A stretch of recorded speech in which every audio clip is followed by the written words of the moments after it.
ದೇವರ ನಾಡು ಕೇರಳದಲ್ಲಿ ಅದೆಷ್ಟೋ ದೇವಾಲಯಗಳಿವೆ. ಅದರಲ್ಲೂ ಈ ದೇವಿ ದೇವಸ್ಥಾನ ತುಂಬಾ ವಿಶೇಷ.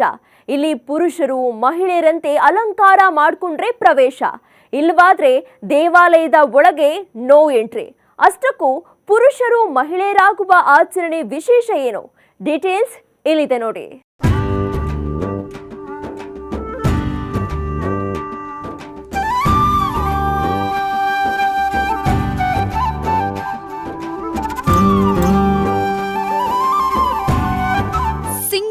ಸಿರಿಯೇ ಅಂಗಾಲಿನಲ್ಲಿ ಬಂಗಾರ ಅಗಿಯೋ ಮಾಯೆ, ಗಾಂಧಾರಿಯಂತೆ ಕಣ್ಮುಚ್ಚಿ ಹೊಂಗನಸ ಅರಸೋ ಛಾಯೆ.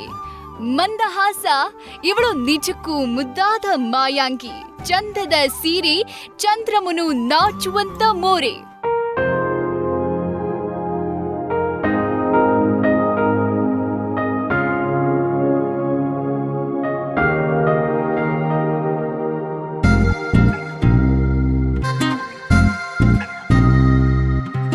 ಒಬ್ಬರಿಗಿಂತ ಒಬ್ರು ಚಂದುಳ್ಳಿ ಚಲುವೆಯರು, ಬಂಗಾರದ ಬೊಂಬೆಯಂತಿರೋ ಇವರ ಚಲುವನ್ನ ವರ್ಣಿಸೋಕೆ ಪದಗಳೇ ಸಾಲಲ್ಲ. ಮಾತಿನಲ್ಲಿ ಹೇಳಿದ್ರಿ ತಾಳಕ್ಕೂ ಸಿಗಲ್ಲ. ಅಂದದ ಸಾಲನ್ನ ಹಾಡಲ್ಲೇ ಕೇಳಬೇಕು.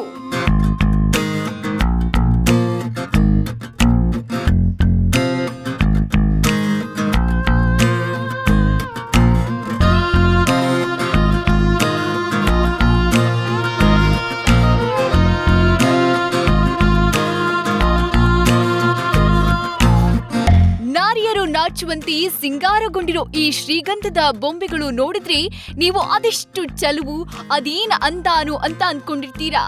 ಆದ್ರೆ ಗಿಣಿಯ ಮೂಗಿನ ಈ ಮೆನುಗುತಾರಿಯರೆಲ್ಲ ಹುಡುಗೀರೇ ಅಲ್ಲ.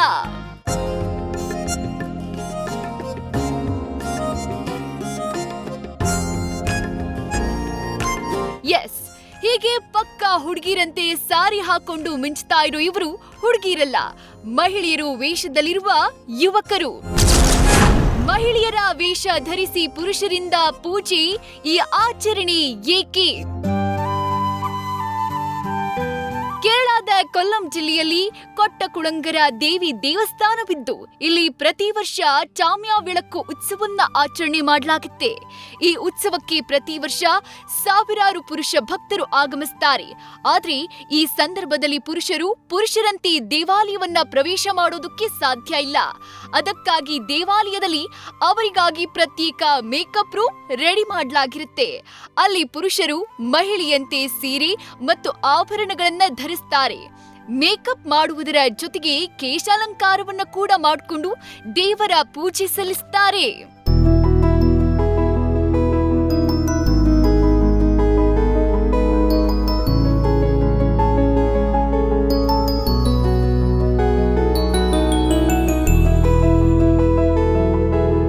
ಬಹುಶಃ ಪ್ರಪಂಚದಲ್ಲಿ ಎಲ್ಲಿಯೂ ಇಂಥ ಒಂದು ಸಂಪ್ರದಾಯ ಇರ್ಲಿಕ್ಕಿಲ್ಲ.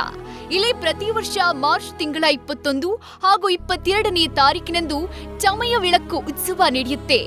ಈ ಉತ್ಸವದಲ್ಲಿ ಕೇರಳ ರಾಜ್ಯದ ವಿವಿಧ ಜಿಲ್ಲೆಯ ಪುರುಷರು ಮಹಿಳೆಯರ ವೇಷ ತೊಟ್ಟು ದೇವಿಯ ಮೆರವಣಿಗೆಯಲ್ಲಿ ಪಾಲ್ಗೊಳ್ತಾರೆ. ಹೆಂಗಸರ ವೇಷ ಧರಿಸಿದ ಗಂಡಸರು ಮೆರವಣಿಗೆ ಹಾಗೂ ಪೂಜೆ സമയದಲ್ಲಿ കയ്യിൽ ദീപ ಹಿಡಿದು ഭാഗിയാക്ತಾರೆ.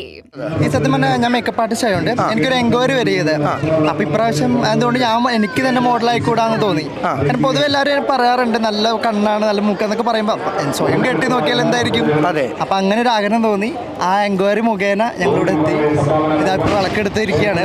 ഇപ്പൊ ഒരുങ്ങുന്നതിന് മുമ്പ് നമ്മൾ പുരുഷനായിക്കൊണ്ട് നമ്മൾ കണ്ണാടി നോക്കും. ഒരുങ്ങിയതിന് ശേഷം കണ്ണാടി നോക്കുമ്പോൾ തോന്നിയ കാര്യങ്ങൾ എന്തൊക്കെയാണ്? ഇതിനെ കല്യാണം കഴിച്ചാൽ കൊള്ളാന്നുണ്ട്. ಈ ದೇವಾಲಯದಲ್ಲಿ ಸ್ಥಾಪಿಸಲಾದ ದೇವಿಯ ವಿಗ್ರಹ ಸ್ವಯಂಭೂ ವಿಗ್ರಹ ಅನ್ನೋ ನಂಬಿಕೆ ಇದೆ. ഈ ദേവാലയದಲ್ಲಿ പുരുഷರು ಮತ್ತು മഹിಳೆಯರಲ್ಲದೆ മംഗളമുഖിയರು ಕೂಡ പൂജയ്ക്ക് ಬರ್ತಾರೆ. ഒരു 4 years before ആണ്. അതിനുശേഷം എനിക്ക് വരാൻ പറ്റിയിട്ടുണ്ടായിരുന്നില്ല. എന്തെങ്കിലും കാരണമുണ്ടോ? അത് ജോലി തിരക്കും അങ്ങനെ കാരണങ്ങളൊക്കെ ആയിട്ട് ഞാൻ ബാംഗ്ലൂരായിരുന്നു വർക്ക് ചെയ്തുകൊണ്ടിരുന്നത്. അപ്പോൾ അങ്ങനെ സമയം കിട്ടാറുണ്ടായിരുന്നില്ല. പക്ഷെ എപ്പോഴും വരണമെന്ന് ആഗ്രഹം ഉണ്ടായിരുന്നു. ലാസ്റ്റ് 4 years before വന്നപ്പോൾ പ്രാർത്ഥിച്ച എൻ്റെ പല കാര്യങ്ങളും നടന്നു. ഓൾമോസ്റ്റ് എടുത്തിട്ടുണ്ടായിരുന്നു. അപ്പോൾ അപ്രാവശ്യം പ്രാർത്ഥിച്ചതിൻ്റെ ഫലമായിട്ട് നടന്ന എല്ലാ ഒട്ടുമിക്ക കാര്യങ്ങളും നടന്നു. ಹೀಗೆ ಪೂಜೆ ಮಾಡೋದ್ರಿಂದ ಉದ್ಯೋಗ ಸಂಪತ್ತು ಪ್ರಾಪ್ತಿಯಾಗೋದ್ರ ಜೊತೆಗೆ ಮದುವೆಯಾಗದ ಪುರುಷರಿಗೆ ಹೆಣ್ಣು ಸಿಗ್ತಾಳೆ ಎಂಬುದು ನಂಬಿಕೆ. ಇದೇ ಕಾರಣಕ್ಕೆ ಹುಡುಗರೆಲ್ಲ ಹುಡುಗಿಯರಾಗಿ ಪೂಜೆ ಸಲ್ಲಿಸುತ್ತಾರೆ. ಸಾಮಾಜಿಕ ಜಾಲತಾಣಗಳಲ್ಲಿ ಈ ಉತ್ಸವದ ಫೋಟೋಗಳು, ವಿಡಿಯೋಗಳು ವೈರಲ್ ಆಗಿದ್ದು, ಸದ್ಯ ಹೆಣ್ಮಕ್ಕಳ ವೇಷದಲ್ಲಿರುವ ಹುಡುಗರ ಅಂದ ನೋಡಿ ಹುಡುಗಿಯರು ಹೊಟ್ಟೆ ಕಿಚ್ಚು ಪಡ್ತಾ ಇರುವುದಂತೂ ಸುಳ್ಳಲ್ಲ.